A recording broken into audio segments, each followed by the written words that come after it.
Zoey placed the folder with the reports on the desk, put on her coat and left the office. Today had been a tough day for her.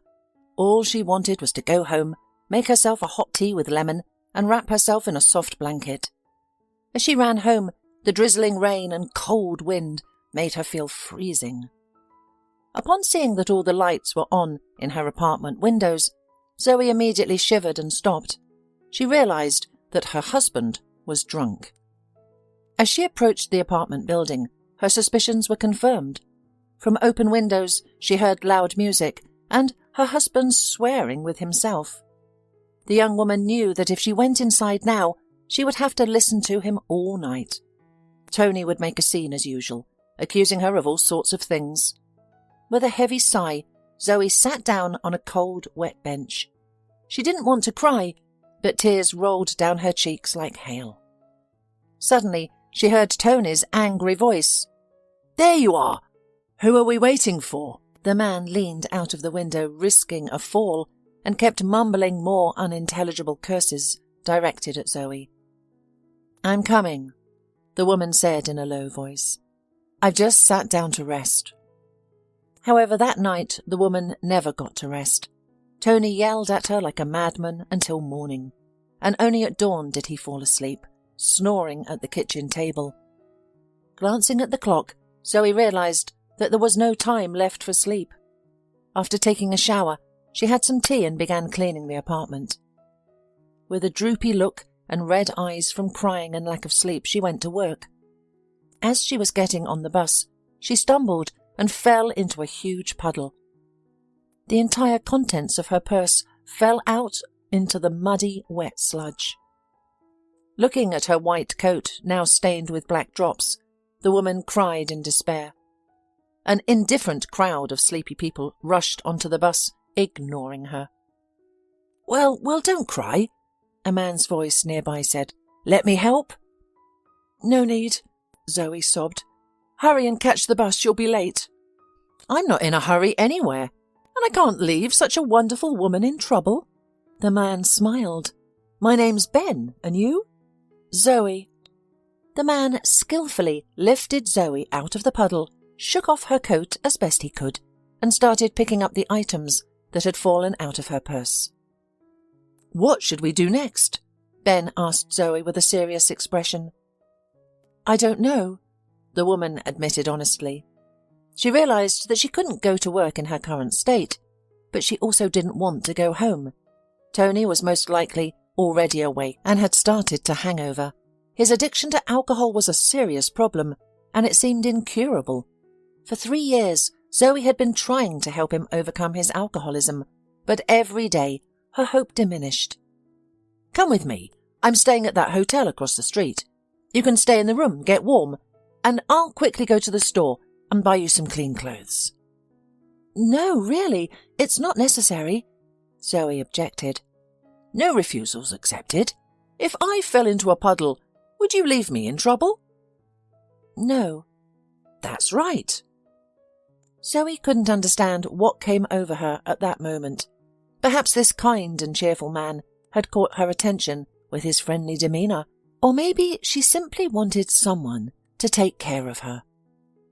"Let's go," the woman said quietly. While Ben went shopping, Zoey took a shower, warmed up and sat down in a comfortable armchair in front of the TV after having a cup of coffee. She didn't fully comprehend what she was doing, since she had work waiting for her, including an urgent report that her strict boss demanded. But she felt cosy in this quiet place, free from the daily hustle and bustle. "I'm back," Ben shouted, trying to squeeze through the narrow doorway with a heavy bag. "Here's a coat, and in this package are pants and warm socks. Try them on. I think I got the sizes right." "Thank you," the woman said, feeling embarrassed. "You didn't have to buy such an expensive coat. A windbreaker would have been enough. But thank you anyway. I'll definitely repay you. And by the way, I ordered a table for our lunch at the restaurant. I just realized that I haven't even had breakfast today. Will you keep me company? I can't eat it all by myself." "Okay," Zoey smiled.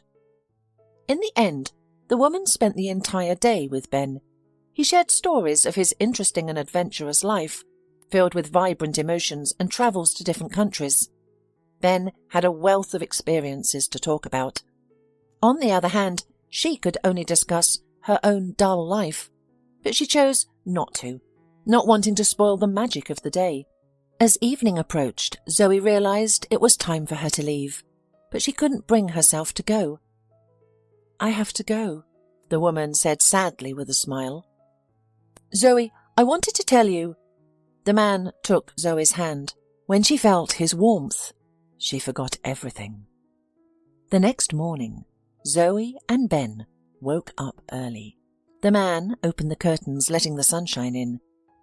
"I'm leaving tonight," he said sadly, turning to Zoey lying in his bed. The woman wrinkled her nose at the bright sunlight and let out a sweet yawn. At that moment, she didn't want to think about him leaving tonight, or the fact that this fairy tale would end forever. She was happy in the present moment, and wished time would stand still, leaving just the two of them in the world. "Zoey, I don't know much about your life. You don't tell me, and I don't want to pry. Tell me, are you capable of making impulsive decisions that could change your destiny?" "I don't know." "Will you come with me? You'll never regret it. I don't know what happened to me, but I do know one thing. I don't want to be apart from you, even for a second. I guess that's what love at first sight feels like. Now, I have to attend to some business for a few hours. Will you stay? We can leave together in the evening." "But I need to gather my documents and belongings at least," the woman said, feeling confused. "Okay, tell me the address and I'll pick you up." "No need. I'll come myself," Zoey said softly. "Okay, I'll be waiting." Ben hugged the woman tightly, not wanting to let her go for a second. He didn't know what had enchanted him, but he realized he wanted her by his side always. Zoey walked home, feeling happy for the first time in years. The attention and compliments from men had long been forgotten by the young woman. Tony, her husband, rarely paid her any attention and never complimented her. He was not a bad man when he was sober. After every drinking binge, he would fall into a state of depression and beg for forgiveness from his wife. Things would seem to improve for a while, but before long, another drinking episode would occur, and the cycle would continue. Perhaps Zoey would have left him earlier, but she felt pity for her husband, especially since he had recently lost his parents. She knew that if he were left alone, he would fall through. But now she had an epiphany and realized that the best years of her life were passing by. With courage and determination, she decided to do something different from her. She would gather her documents and necessary belongings and leave with Ben. And whatever happens, perhaps somewhere out there she could find happiness. "Where have you been?" Tony asked in a despondent voice. Sitting on the edge of the bed with his head in his hands. Zoey guessed that most likely he had run out of money because he was completely sober. Ignoring her husband's question, Zoey quickly started packing her things into a travel bag. "Do you have any money?" Tony asked hopefully. "No, I paid the rent 2 days ago," the woman replied mechanically. "Where are you going?" Her husband jumped up alarmed. "I'm going on a business trip," Zoey lied, avoiding eye contact. She couldn't admit that she was leaving him and running away to an unknown destination with a strange man. Tony let out a heavy sigh and laid down on the couch. He tried to sleep, but his pounding headache prevented him from finding any rest. The words of his wife did not immediately reach him, and only after a few minutes did he realize that Zoey had never gone on a business trip. Her position had nothing to do with them. "Zoey, where are you going?" Tony rushed out into the hallway. "I've already told you," she replied. "Don't lie. Are you leaving me?" he asked fearfully. "Please don't go away." "Tony, I'm fed up. I can't live like this anymore. I'm sorry, but we're not happy together. Maybe after I leave, you'll find a woman who can help you become a better man and husband." Zoey lowered her head and sat down on the ottoman. She had hoped to avoid this unpleasant conversation, but she still had to explain herself. Perhaps it was for the best. She would set the record straight. Tears welled up in Tony's eyes as he looked at the woman he loved. He couldn't believe this was happening in reality, not in a dream. He couldn't let Zoey leave because he knew he would be lost without her. "My darling, my love, please don't do anything foolish. I know I've hurt you. I swear I'll never touch alcohol again in my life. We have our whole lives ahead of us. We can be happy. I'm sorry. I couldn't accept the death of my parents, and after that incident, I lost control. It won't happen again. Please don't leave me. I'll die without you." Tony knelt down, hugged his wife's knees, and began kissing her feet. Zoey silently swallowed her tears. She realized that her worst fear had come true. She couldn't leave him in this situation because it would be like passing a death sentence on him. "Get up," she quietly said after a minute. "I'm not leaving."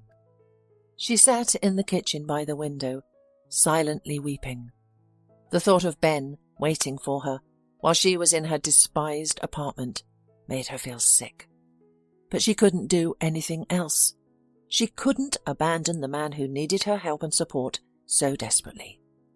"You rest," Tony whispered. "I'll clean the apartment and then cook us dinner. Tomorrow I'll go to work. I'll work day and night. You won't need anything. I promise you won't regret believing in me. Do you believe?" "I do," Zoey whispered bitterly. Meanwhile, Ben had been standing near the window for 2 hours, looking out for Zoey. His train had left half an hour ago, but he couldn't leave without her. He still had a faint hope that she would come after all. He waited until morning. As soon as dawn broke, he realized that Zoey would never appear in his life again. He let out a heavy sigh, took his suitcase, and headed to the train station. After meeting this extraordinary woman, he was left with a bitter aftertaste. Only now did he truly understand what it meant to be abandoned. He was usually the one who dumped women, not the other way around. Zoey had been trying to forget Ben for a month. At first, she thought it was just a typical romantic affair, but over time she realized that his memory refused to leave her heart. Every day she regretted more and more how foolishly she had let go of such a wonderful man. Tony kept his promise. He didn't drink for almost a month, although he didn't bring any money home and spent more and more time on the couch complaining of poor health. Once she came home from work, Zoey saw that all the windows in the apartment were brightly lit again. It could only mean one thing. Tony had started drinking again. Zoey realized that she didn't want to step foot inside her own home. Instead, she decided to go to her friend's place. Quietly entering the apartment for her things, she saw Tony sitting in the kitchen, hugging a bottle and cursing to himself. Stealthily, she slipped into the bedroom, grabbed what she needed at this time, and rushed out of the apartment. "Hi," Tricia said, understanding everything without words. "Tricia, I won't go back to him anymore. I can't stand it anymore. Let me stay at your place for a while," Zoey said sadly. "I'm glad you finally came to your senses," Tricia winked. "Take off your jacket and come into the kitchen. I'll feed you and tell you about my grand plans." Zoey and Tricia had been friends for a long time, ever since Zoey was in the orphanage. Zoey couldn't stand up for herself and would often cry in a corner due to constant bullying from the other children. And Tricia, being a couple of years older, immediately took the young girl under her wing. She had always been brave, determined and full of enthusiasm, and even after many years, she hadn't changed a bit. "Well, here's the deal. I decided to start my own business. I have big plans, but I can't do it without your help. You're an excellent accountant, so I'm really counting on you to help me with my finances." "What kind of business are you talking about?" Zoey asked with a smile. "Don't laugh. I believe we can make it work. I want to open a beauty salon to start with. I have experience in this field after all. I've been working as a hairdresser for 5 years. And if it doesn't work out, you'll lose all your money. Are you okay with that possibility? I am certain that it will work out, with your help. You have a sharp mind, Tricia insisted. Okay, then I'll help you with accounting, Zoey agreed. No, that won't do. I don't want your help. I want you to be a part of it. You'll have to quit your job and join our business. Are you out of your mind? Zoey objected. How am I supposed to support myself? Don't worry about that. I have enough money for the first time. You'll live with me. Think about it. What's in store for you at your job? A meagre salary and a full-time job? But here you'll have new prospects. I've already counted everything. Let's not get too excited. I'll think it over first, then I'll give you an answer. Good, Tricia said, pleased. I knew you wouldn't refuse me. In the morning, Zoey felt sick. A headache and nausea suddenly overcame her. Realizing she couldn't work in such a state, she lay back in bed. Maybe I poisoned myself with something yesterday, suggested the woman. I've never felt this bad before. What if you're pregnant? Tricia suggested. No, Tony and I haven't been close for a long time, the woman said, then stammered, remembering Ben. What? Why the strange gaze? Tricia was losing patience with curiosity. Are you pregnant, after all? I don't know, Zoey admitted. It's quite possible. I should go to a doctor. Zoey never had any secrets from her best friend, so she told her about Ben, how she fell in love with him at first sight, and how she wanted to leave with him, but couldn't find the courage to leave Tony. What a fool you are. I have no more words, Tricia said angrily. You had a chance, most likely the only one in your life. Do you know how to find him? No, Zoey said sadly. I don't even know what city he lives in. We spent the whole day chatting with him. Ben told me a lot of interesting things about his life, but as it turned out, I know absolutely nothing about him, only his name. Okay, well, we won't get upset ahead of time. If your pregnancy is confirmed, you're going to have the baby. Don't make the mistake I made years ago. I'll help you with everything, but promise me you'll choose me as the godmother for your baby. I promise. Zoey smiled as she hugged her friend. She felt very comfortable around Tricia. She was more like an older sister than a friend to her. Zoey knew for sure that without Tricia's support, she would have a very hard time in life. The next day, Zoey went to the doctor. Her hunch was confirmed. Congratulations, you're 5 weeks pregnant, the doctor said with a gentle smile. Thank you. Zoey was embarrassed for some reason. Do you know who it's going to be? Not yet, laughed the doctor, but we will see in due time. Zoey left the clinic and realized that an important stage of change had come in her life. She had to let go of fear and start to change something in her gloomy everyday life. Tricia was right. They should take a risk, make every effort to create a business, and change their standard of living. Well, what did the doctor say? Tricia asked as soon as Zoey entered the apartment. I have 2 pieces of news, and both are good, the woman smiled. Great, tell me already, don't keep me in suspense. I'm pregnant, that's the first news, and the second is that I've calculated everything. I think the money you have saved will be enough to start a business. Hooray! Shouted Tricia, throwing herself around her friend's neck. And are you going to quit your job? Yes. I'll write a letter of resignation tomorrow, promised Zoey. 6 months later, 2 friends were sitting in a small, cosy office. They had succeeded, thanks to Tricia's determination and Zoey's professionalism. Of course, the profit was still meagre, but it was there. And this already gave hope that in the future it would be possible to open a small chain of salons around the city. I don't even know what I'll be doing without you, Tricia lamented. But it's not like I'm going on maternity leave forever, Zoey laughed. I'll definitely be with the baby for a couple of months, and then I'm going to hire a nanny for a few hours a day. You're right, I was thinking the same thing. I forgot to tell you that I met Tony at the house last night. He was waiting for you and I chased him away, Tricia confessed. You did the right thing, Zoey said with a frown. I think the alcohol is making him crazy. After the last time we talked, I don't even want to hear about him. Is that when he suggested you keep the baby in the maternity hospital? Tricia grinned. How did he even think of such a thing? Yeah, he said, I'll forgive your affair if you give up the baby and forget all about him. You know, he needs a strong woman who can take him by the skin and shake him a couple of times. Maybe then he'd get his brain back in order. He's not a bad man, but he's killing himself, said Tricia. Perhaps you're right, agreed Zoey. Feeling a little sick, Zoey hurried to finish her business and went home early. She had been staying with Tricia until now. Her friend said she could live with her as long as she wanted, even for the rest of her life. Seeing Tony at the entrance, Zoey wanted to turn around and go back, but it was too late. Her ex-husband had already noticed her. Why have you come again? She asked in an angry voice. Zoey, don't chase me away. Listen to me, Tony said softly. If you want to say your idiotic suggestion again, you shouldn't. No, I'm sorry, I was wrong. I agree. Come back home, please. What do you agree?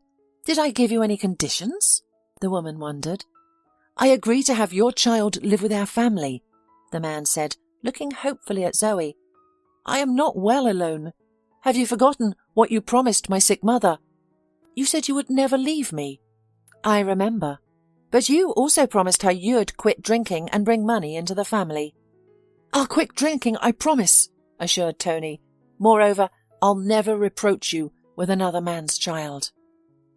Tony, stop it. Don't talk nonsense. We've parted once and for all. Leave me alone at last. All right, said the man quietly. Then lend me 100 until payday. I have no money even for bread. Take it, Zoey said, holding out some bills to him. Please, forget the way here. Turning around, she walked quickly into the entranceway. After such encounters, she became unbearably bitter. On the one hand, she felt sorry for Tony, but on the other hand, she realized that this could not go on for long. She could not sacrifice herself and babysit him all her life. Remembering Ben, the woman cried once more. She still couldn't forgive herself for that irreparable mistake. She could have at least said goodbye to him and taken his phone number. Maybe with him she could have found happiness. 3 months later, she sadly stared out of the window, watching the wind pick up large snowflakes, preventing them from reaching the ground. When she saw a man carrying luxurious roses approaching the maternity hospital, she frowned, trying to hold back her tears. No one was coming to her. Happy fathers were bringing bouquets to their wives and writing romantic notes. And one of them had even organized a small celebration under the windows yesterday.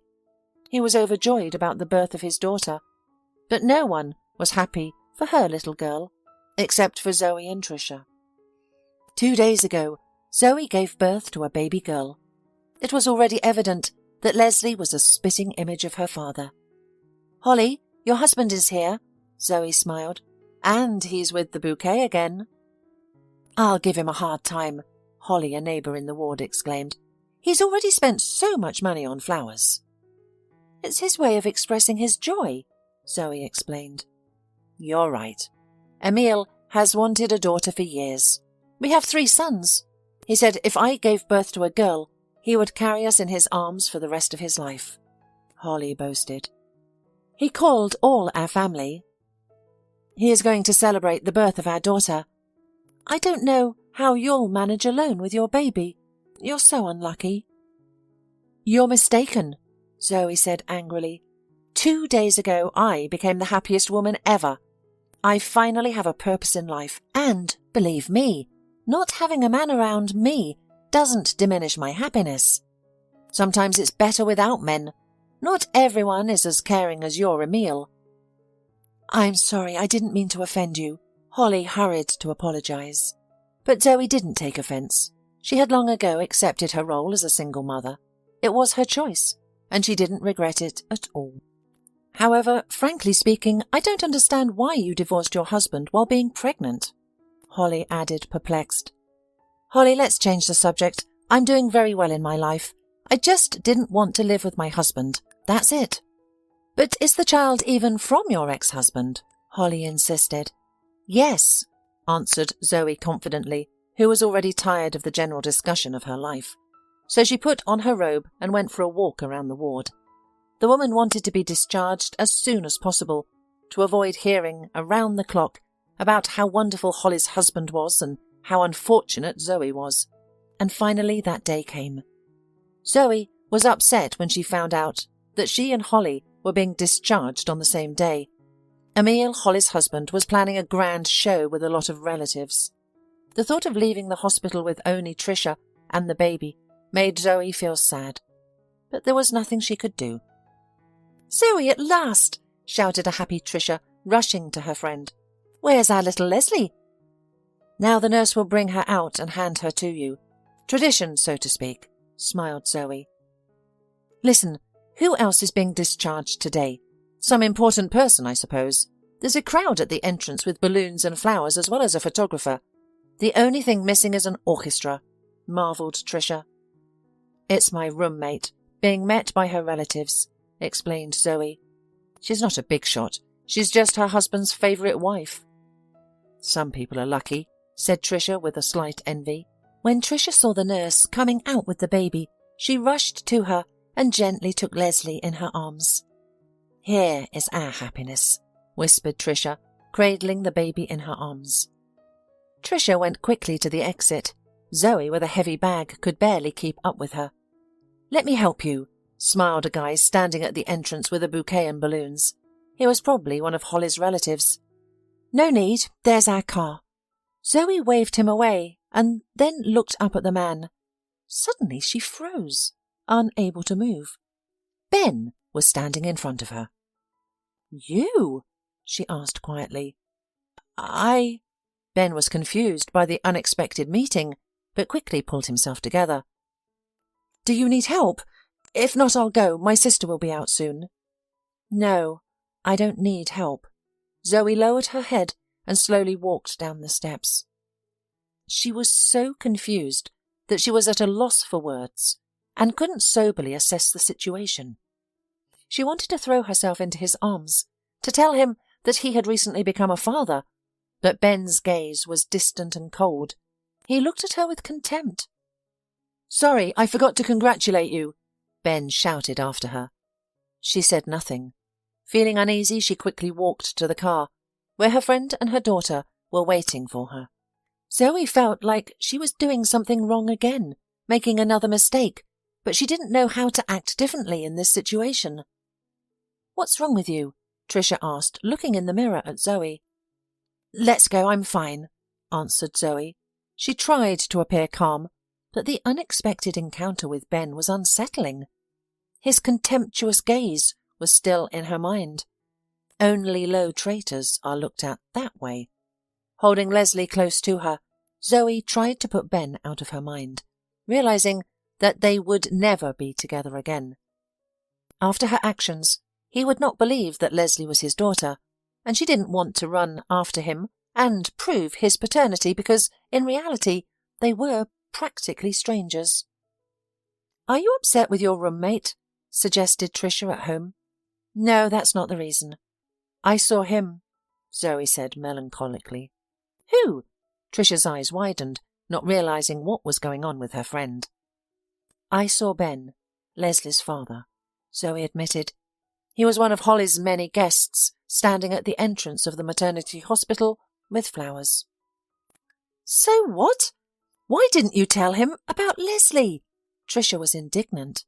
"He looked at me coldly, and then he congratulated me on the birth of the baby with such disdain. You should have seen the look on his face at that moment." "What have you done? Why didn't you tell him everything?" "How do you imagine it? Get down on the ground. It's only in Brazilian soap operas that it's like that. Unfortunately, we are in the harsh reality of our lives, not in a romantic melodrama. He doesn't know me. He only knows that I'm a frivolous woman and a cheater. All I have to do is forget about him." Miracles don't happen. You say he's a buddy of your roommate at the maternity hospital? Tricia clarified, ignoring her friend's words. Yes, he said he was waiting for his sister. Do you have contacts of Holly? Tricia inquired. I gave her our business card. She's supposed to come to our salon. She wants to change her image and I don't have her number. Wait, why do you need it? No reason, I was just asking. Forget it. You're at a new stage in your life now. You shouldn't be bitter about men. You should be excited about having a baby and dealing with it. You're right, Zoe smiled. She's so defenseless, and I want to carry her in my arms all the time, to warm her with my warmth. You shouldn't do that, Tricia laughed. Do not accustom the baby to your hands. Soon, the worries about her daughter, lack of sleep, and fatigue pushed the thoughts of Ben out of Zoe's head. It was not easy for the woman because she had to deal with work as well. Tricia didn't know much about accounting. Hello, we're on Zoe's recommendation. She owns this salon. The pleasant blonde smiled. Tricia almost choked on her coffee. She realized that the woman she had been waiting for almost 2 months had come. Come in, please, Tricia invited. You must be Holly, Zoe's roommate. Yes, Zoe left me her business card. She was very complimentary about your salon. I thought I'd drag my husband here too. Emile just needs a haircut, and I need the whole range of services. Great, says Tricia. Let me take you to another room. The girls will take care of you, and I'll give your husband a haircut. Thank you, said the woman, with an arrogant look at Tricia. Tricia realized that she was unlikely to have a conversation with this lady. There was only one hope that Holly's husband did not suffer from delusions of grandeur, unlike his wife. Maybe a cup of coffee or tea. Your wife won't be free soon, Tricia asked Emile. I wouldn't say no to coffee, the man smiled. It's been raining since morning and I'm very reactive to this kind of weather. I wanted to lie at home in peace. It's my day off, but my wife had a firm intention to go to the beauty parlour. Tricia placed a cup of flavoured drinks and candy on the coffee table. She was very nervous about starting this conversation, but realised it needed to be done now or never. Emile, my best friend was in the maternity ward with your wife. They were discharged on the same day. I saw how excitedly you welcomed your daughter and spouse. The woman smiled. That's right. I was so happy about the birth of my daughter that I was willing to move mountains, Emile confessed. The thing is, there was a man among your guests. Ben, if I'm not mistaken. He's a relative of your wife's? Yes, he is. Ben is Holly's sister. He's rarely home, but I managed to reach him on the phone. He works as a captain on a cruise ship.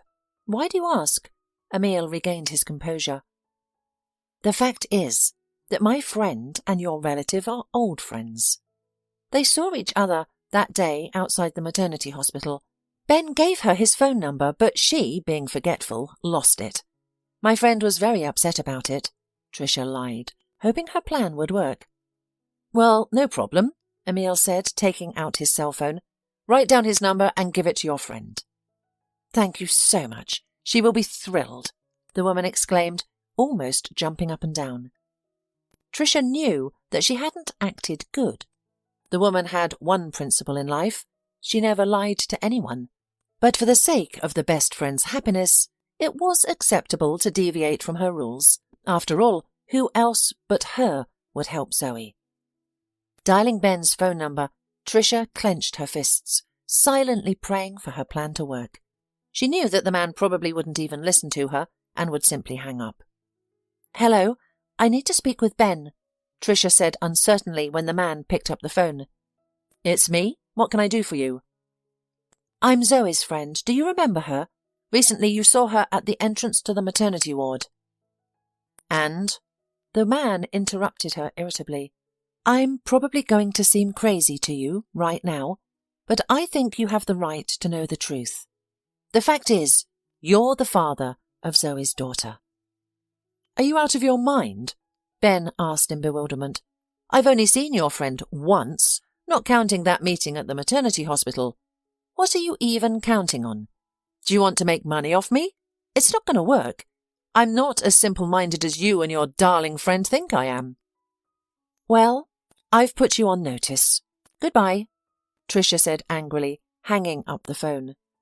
The woman was upset. She of course realized that Ben was unlikely to start jumping with delight at what he had heard, but she didn't think that he would take it like this. But after all, she didn't know what he was like. Well, okay, at least I tried. The woman cheered herself up. Early in the morning, Tricia was awakened by a phone call. She did not realize that Ben was calling. Hello, I'll be passing through your city tomorrow. Where can I find Zoey? The man asked sullenly. You can stop by our salon and we'll talk there. After yesterday's conversation, I'm not sure that you should meet my friend, Tricia replied rudely. Did you decide to mess with my head? Why did you call me if you don't want me to see her? We'll talk when we meet. Tricia dictated the address and hurriedly hung up when she saw Zoey at the door. Who's calling you so early? Wondered the sleepy woman. It's not even 6 in the morning. A client, she needs her hair done urgently, Tricia lied. She was already beginning to doubt the correctness of her decision because she hadn't expected Ben to be so skeptical about the news of the baby. She didn't want Zoey to get hurt in this situation because she was already having a hard time. Ben arrived the next day. Tricia didn't show much ceremony with him, speaking dryly and without any emotion.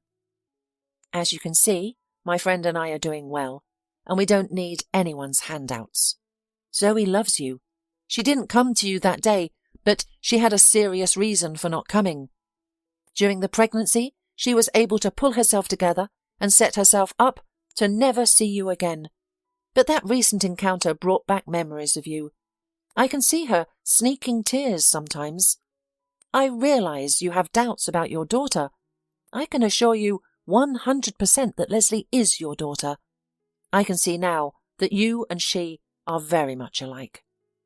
I apologize if I offended you yesterday. I don't hear such news every day. At first I wanted to ignore your words, but they kept me awake at night and focused during the day. So I decided to find out the truth. Can I see Zoey? Perhaps we need to explain ourselves, Ben said calmly. Yes, that's why I tracked you down. Zoey put Leslie down and went to the window. She had been dreaming about Ben again tonight. She didn't know how long it would last, or when she could get him out of her heart and head. A quiet knock on the door brought her out of her sad thoughts. Covering the door to the room where the baby slept, she hurried to open the front door. When she saw Ben on the threshold, she turned pale and rubbed her eyes. For a moment she thought she was going crazy with love. Hi, the man smiled. Shh, the baby just fell asleep. May I come in? He asked in a whisper. Zoey stepped back from the door, letting the man into the apartment. Surprised and confused, she fell into a daze. Recently she had been thinking about him, realizing that it was unlikely she would ever see him again. And now he stood before her, so close yet so distant. How did you find me? Zoey asked, completely bewildered. Never mind. Would you kindly explain what's going on? I was told you had a daughter. My daughter. Is this true? True. I have no claim on you, and having a child doesn't obligate you to anything. I had a daughter for myself. It was my decision. At that moment, a child's crying could be heard from the room. Leaving the man in the kitchen, Zoey hurried to the child. He quietly followed her in. Your friend spoke the truth. Ben smiled, examining his daughter carefully. The girl unconsciously smiled at the man, as if happy to see her daddy. She's smiling at me, Ben marvelled. Does she really understand or feel something at that age? Of course she does, laughed the woman. They already understand and feel everything in the womb. Do you want to hold her? Yes. Ben took his daughter in his arms, feeling a sense of ownership. When he noticed a small birthmark on Leslie's neck, he involuntarily smiled. I have the same, he said. only a little bigger." "I know," Zoe said, lowering her eyes. "I've tried to forget that meeting we had as best I could, but Leslie reminds me of you 24 hours a day." "Zoe, tell me, why did you change your mind about coming with me? After all, I waited for you until morning, hoping you would come." Zoe realized it was time for her to explain herself to Ben. She loved this man and didn't want to hide anything from him. She wanted to tell him the truth. She recounted everything as it had happened. She told him about her ex-spouse, his alcohol addiction, and how she couldn't bring herself to leave him that night. "At that moment, I didn't even think about the fact that I didn't have your phone number, and when I tried to find you, I realized I knew nothing about you except your name. A month later, I found out I was pregnant and immediately decided to leave my husband. This child opened my eyes to many things and made me realize that I was living my life wrong and that it was time to make some drastic changes." "Why didn't you explain everything at the maternity hospital?" Ben asked. "You would have seen the look on your face. I thought you were going to annihilate me with that intense stare of yours." "How was I supposed to look? What was I supposed to think? I thought you were happy with another man, and besides, how did Trisha find me?" "I have no idea," Zoe confessed honestly. "She didn't tell me anything. That schemer." "Will you come with me?" Ben suddenly asked.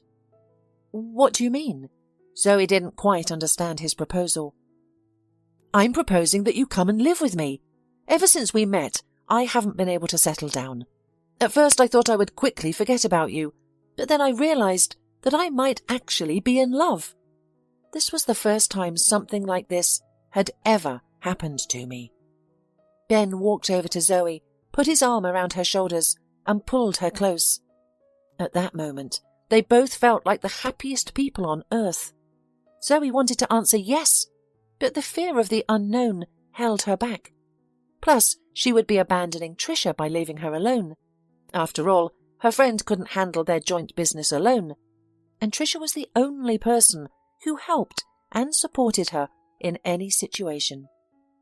"All this is very unexpected. It's not easy to drop everything and leave. Let's not rush things, especially since Leslie is too young to travel like this." "So you're suggesting we wait until our daughter grows up? And when are we going to live?" Ben blurted it out with reproach. Zoe remained silent. Ben wanted her to leave everything and go with him to the ends of the earth. But now her mind wouldn't allow her to make such a rash decision. She wanted to get to know him better and understand what kind of man he was. After all, love alone wasn't enough to make such an important decision and tie her life to his. She wasn't alone now, and she had to think about her daughter's well-being first. "I won't pressure you," Ben said, sounding resentful. "I'll be in here 3 more days. You have time to think things through and weigh your options." Ben kissed the sleeping Leslie in his arms, gently placed her in the crib, and silently made his way towards the exit. Zoe also remained silent, unsure of what else she could say in her defense. Perhaps he was right. She needed to think things through before making such an important decision.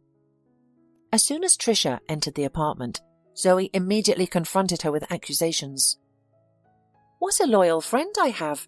You should at least have warned me that he was coming. Why all the secrets?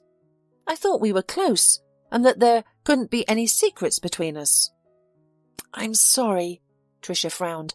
"I wanted to tell you about my plan, but then I was afraid you would forbid me from looking for Leslie's father.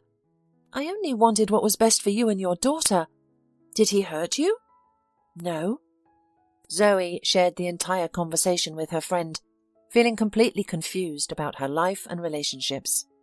She didn't know what to do in the current situation.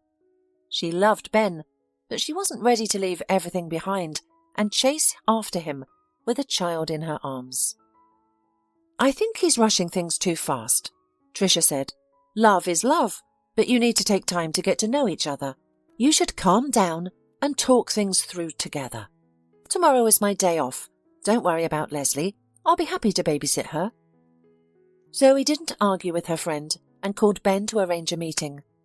Deep down she realized that she didn't want to lose him anymore. After all, he was also human and unlikely to wait for her forever. "Hello," Ben smiled, holding out a bouquet of white lilies to her. "Wow, how did you know these were my favourite flowers?" Zoe smiled. "Trisha again?"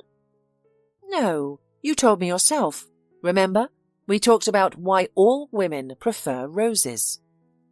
"Oh, yes, I remember," Zoe replied, surprised that he had recalled their conversations, even though it had been over a year since they first met. "I was up again this night, thinking about you and about my daughter. You know, being a father feels so strange. A sense of responsibility immediately kicked in. I understand your fear of taking this big step, but I promise you that I will never hurt you. Zoe, you won't regret coming with me. Please understand that I have a responsible position, and it is not so easy for me to leave everything and go to you. I have a stable life, a spacious apartment, a summer house, and there is no mistress of all this." Ben took Zoe's hand and carefully placed a ring on her finger, which he had been holding all this time. "Thank you," whispered Zoe. "I will go with you." In the evening, Ben had an unpleasant conversation with his sister Holly.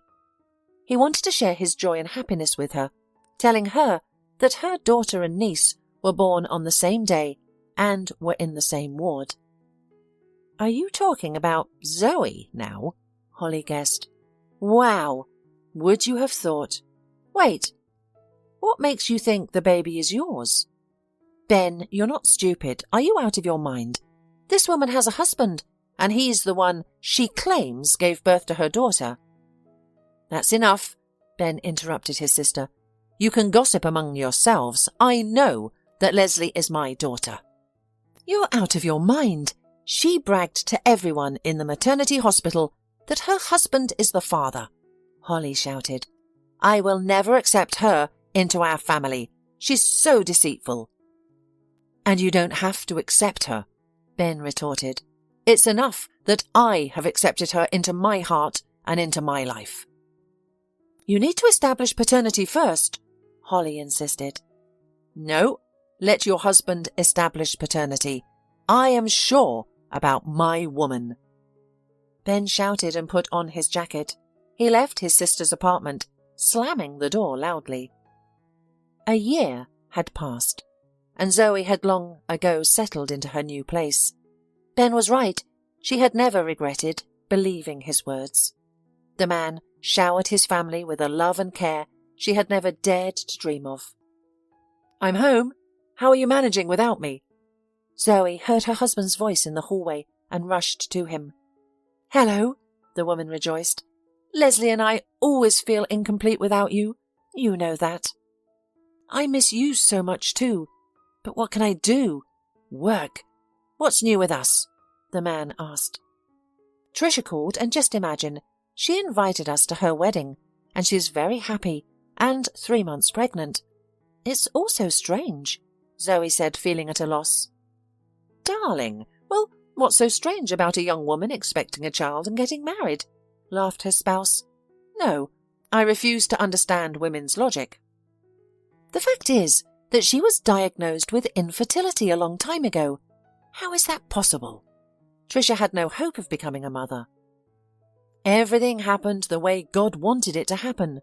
I'm more inclined to trust him than doctors. So when's the wedding? I need to know beforehand." "The day after tomorrow," Zoe said. "Yes, your friend is really a master of surprises," the man laughed. Zoe didn't even realize that the most important surprise was ahead of them. Trisha met them at the airport. Zoe noticed from afar a stately man in an expensive business suit who was standing next to Trisha. Mentally happy for her friend, she hurried to meet her. But getting closer, Zoe stopped, speechless. Trisha's companion was her ex-husband, Tony. The man had transformed beyond recognition, becoming a respectable man. Looking at him, it was difficult to believe that he had been drunk for months, walking dirty and ragged. "Meet my fiancé, Tony," Tricia said solemnly. "I didn't say meet accidentally. It's not Tony, whom you've known for years. Now he is an entirely different person. Now he is not a loser, but the top manager of a chain of beauty salons and, at the same time, my life partner. That's it." "Great," smiled Zoey. "I'm surprised, but I'm truly happy for you both." In the evening, Zoey interrogated Tricia.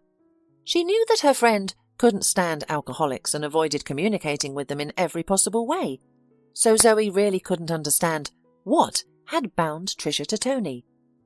"Tricia, just no offence, but were you always in love with Tony? You just didn't want to admit it to me," Zoey asked. "No," smiled Tricia. 6 months ago, I found him in my driveway. The frost was fierce then, and he was lying on the bench. I could barely rouse him, and when he woke up he kept mumbling, repeating your name. I felt sorry for him. I dragged him home and put him to bed. In the morning we had a long talk. In general, I offered Tony a job, and over time I realised that he was a wonderful man, but there was no one to guide him. And after a couple of months we realised that we loved each other. I hope you're not judging me." "Oh, come on." Zoey hugged her friend, resting her head on her shoulder. "I'm delighted for you. Do you think my soul didn't ache because of him? I thought about him every day, worried that he'd get drunk and disappear.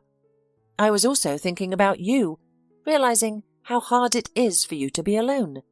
And now I'm happy that everything in my life, and yours, has gotten better. You're doing great. For the first time, I saw a sparkle in Tony's eyes. And in yours too." The two women talked for a long time, glad that things had worked out as well as they could.